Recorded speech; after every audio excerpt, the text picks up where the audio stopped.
tudo bem? Bom, bem-vindos ao primeiro vídeo, de fato, agora no canal. Passei o primeiro vídeo apenas com uma apresentação daquele conteúdo que vai rolar aqui toda semana. E agora até pela questão da conjuntura que estamos vivendo de maior isolamento, essa é a tendência e isso é o cuidado que nós devemos ter, tá? É possível que mais vídeos do que um por semana estejam no canal, tá? Então se inscreva aí, se possível, se for do seu agrado, ativar a notificação para receber quando tiver vídeo novo, assim faça para você sempre estar atualizado, tá bom? O vídeo de hoje, aproveitando a temática, para não ficar repetitivo, não vou falar especificamente do coronavírus, da Covid-19, mesmo porque não é minha área, mas eu sempre tento pensar algum conteúdo do momento, seja no Planeta Bola Geopolítica, ou seja para assuntos de atualidade, e que desse assunto a gente consiga tirar algumas linhas, tá? Alguns pontos para poder esmiuçar. No caso aqui, estou fazendo referente ou puxando o tema global hoje, que é a Covid-19, para falar sobre as doenças, epidemias, pandemias que tivemos ao longo da história, citando algumas delas e até diferenciando, né? Surto, epidemia, pandemia.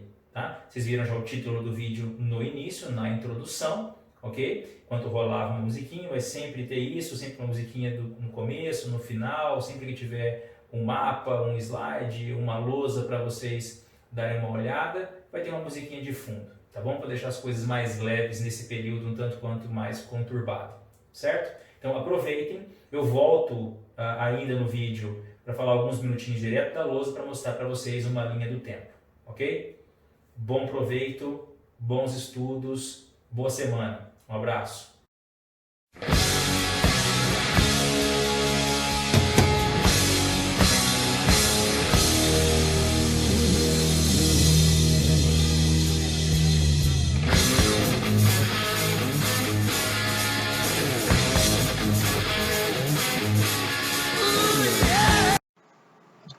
Bom, aqui dá para a gente perceber a diferença entre as classificações, até que a OMS coloca para cada uma das potencialidades de abrangência das doenças que vão surgindo. Surto, basicamente local, em uma região, pode ser uma cidade, né, pode ser um estado, tá? Onde uma doença ocorre de maneira mais sazonal e durante um período o número de casos aumenta muito, exponencialmente. No Brasil, a gente tem surtos de dengue corriqueiramente no verão. Estação da chuva, estação mais quente, propícia para que o mosquito da dengue se prolifere. Tá? Epidemia, aí já está relacionado a algo um pouco mais frequente e mais abrangente. Então, você tem várias regiões de um país em surto, isso se expande geograficamente, tá? E essa, no caso da epidemia, ela pode ser algo fora de controle. Muitas vezes passando o limite de um país e adentrando vários países, né? No caso, para a diferença de uma epidemia para uma endemia, algo endêmico, algo local, é algo mais determinado em uma região. Então, por exemplo, a epidemia, que é algo mais abrangente, foi o exemplo do Ebola na África, o último surto agora entre 2014 e 2015. A epidemia do Ebola não foi caracterizada como pandemia, porque não foi global, ainda bem, e teve ali mais localizado na África Ocidental. Casos na Libéria, Costa do Marfim, Serra Leoa, por exemplo. Tá? Então, isso é uma epidemia, várias regiões. A endemia é algo local. Exemplo de uma endemia, a febre amarela na região amazônica no Brasil. Então, é uma doença corriqueira que está presente na região como algo normal. Inclusive, é indicado para as pessoas que viajam à região terem a vacina da febre amarela em dia. Tá? E uma pandemia se caracteriza basicamente pelo cenário onde você tem pelo menos alguns países em todos os continentes do planeta atingidos por uma doença. Então, o pan significa todo. Então, uma doença caracterizada como pandemia se alastra por várias regiões do globo. Tá? Foi assim que a OMS fez tanto agora com a Covid-19, do novo coronavírus, quanto pela última vez lá em 2009, com a chamada gripe A, com a chamada gripe suína, que era lá um subtipo do H1N1. Tá? Aqui aparece a caracterização, na verdade a classificação, de acordo com as fases, também definido pela OMS, né, pela Organização Mundial de Saúde. As fases de 1 a 3, elas acabam sendo caracterizadas por períodos de infecção predominante de animais. Existem casos da infecção nessas fases de humanos, mas são poucos. Tá? Então ainda está restrito um vírus, por exemplo, dentro do contato entre os animais, de um animal para o outro. A fase 4 já é a transmissão onde humanos estão infectados e aí outros humanos passam a ser infectados a partir deles. Então você tem uma proliferação mais rápida, né, devido ao contato social. As fases 5 e 6 são fases de pandemia. Ela classifica assim como quando há uma difusão entre os humanos em várias regiões do globo, né, como nós vimos nas classificações, já atingindo basicamente todos os continentes. É o pico de transmissão. E depois desse pico, há uma diminuição do número de infecções, tá? E podem ocorrer, dependendo da doença, sobre a Covid-19, pelo que eu pesquisei e estudei, ainda é impreciso se haverá uma nova fase de infecções, que o vírus ainda é bastante desconhecido. E tem o período pós-pandemia, quando a doença pode voltar em alguns momentos. O termo sazonal utilizado aí é isso. Em alguns casos, em algumas regiões, em algumas épocas, a doença pode voltar. Okay? Não mais como surtos que possam atingir o planeta inteiro.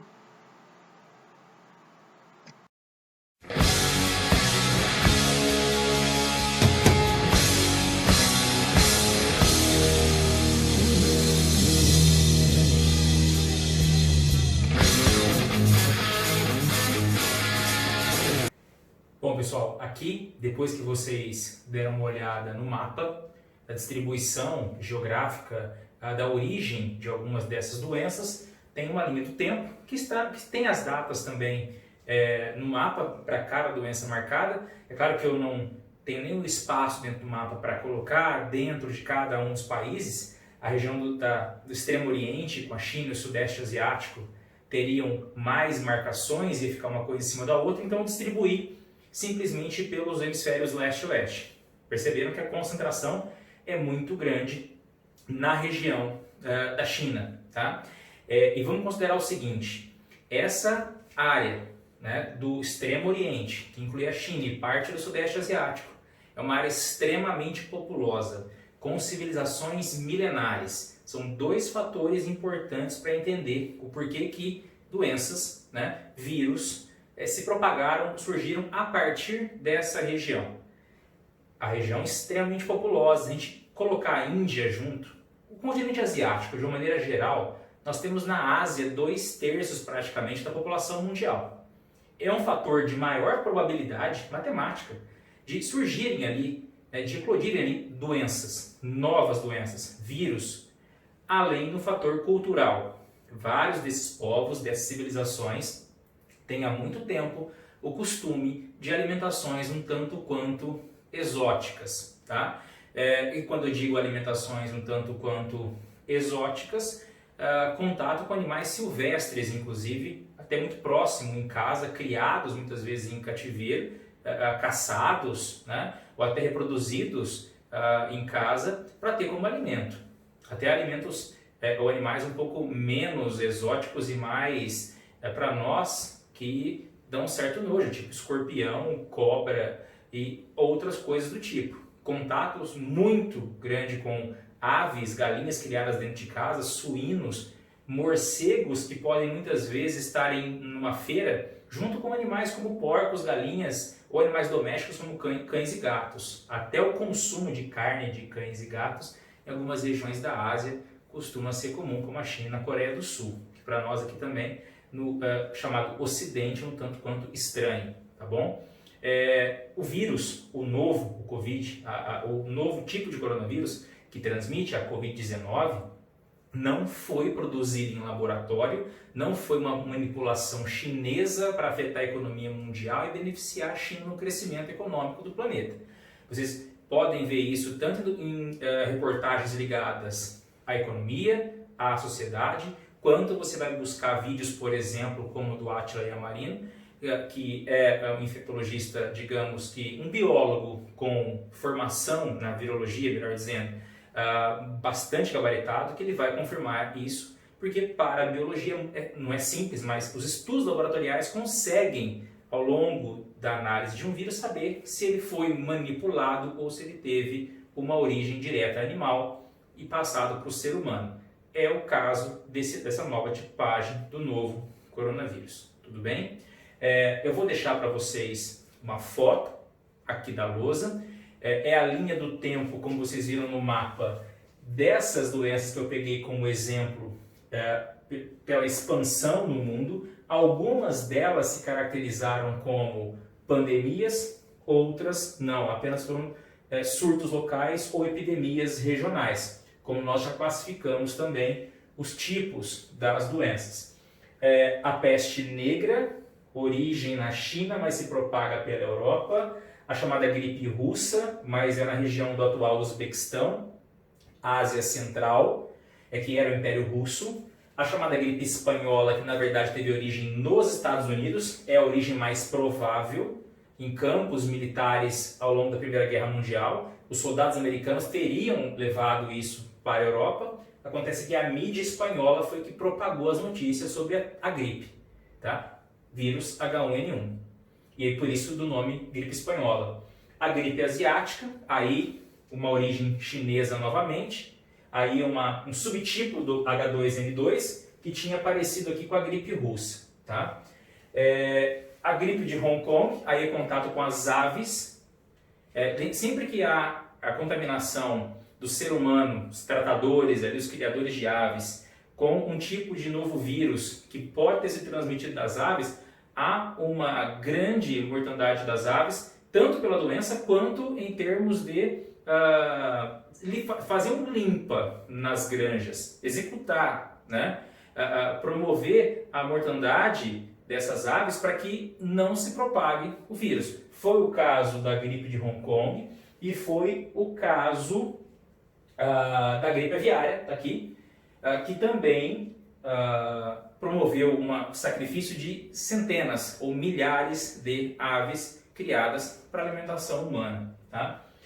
A gripe aviária entre 97 e 2004, a SARS, origem também na China, tá? Síndrome respiratória aguda. No México, um subtipo do H1N1, chamada gripe suína. Isso foi já em 2009 e 2010, ou seja, não foi origem chinesa, no México. Então, as duas últimas aqui, México e depois a Arábia Saudita, a MERS. Também uma síndrome respiratória, só que essa chamada do Oriente Médio, essa aqui aguda, no caso da China. Então, México e Oriente Médio, Arábia Saudita, a origem das duas últimas. Percebam que não só na China. A China não é a exclusiva, a única culpada das epidemias, dos novos vírus. E também isso passa muito longe de todos os estudos que hoje são levados a sério de manipulação em laboratório.